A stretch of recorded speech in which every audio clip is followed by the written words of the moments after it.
حضرت مولانا اشرف علی تھانوی رحمہ اللہ تعالیٰ نے لکھا ہے کہ پڑھنے کے لیے کون کون سے درجات، کون کون سے اسٹیپ سے گزرنا ضروری ہے، اس کے بغیر کتابیں آپ کی سمجھ میں نہیں آئیں گی، نہ آپ کی کھوپڑی شریف میں بیٹھیں گی۔ پہلا کام کیا کرنا ہے؟ سب سے پہلے جو کتاب آپ نے صبح پڑھنی ہے، رات کو اس کا اچھی طرح سے مطالعہ کر کے خود سمجھنا ہے۔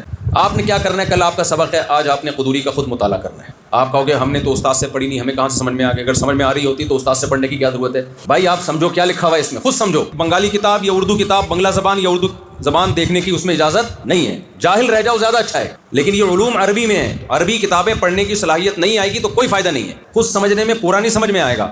یہ پتہ چل جائے گا کون سی چیز مجھے خود سے سمجھ میں آ رہی ہے، اس میں مجھے استاد کی ضرورت نہیں ہے، اور کون سی چیز ایسی ہے جو استاد سے سمجھے بغیر میری سمجھ میں نہیں آ رہی۔ اور آپ کے اندر اس طرح مطالعہ کرنے سے سمجھنے کی استعداد پیدا ہو جائے گی۔ پہلی اینٹ رکھی جائے گی خود سمجھنے کی کتاب۔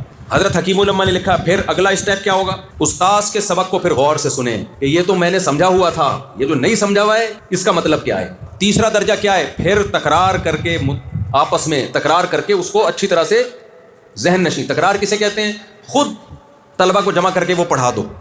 اس طرح سے اگر آپ کتابیں پڑھو گے تو پڑھنے کے ساتھ ساتھ آپ کے اندر پڑھانے کی صلاحیت پیدا ہو جائے گی۔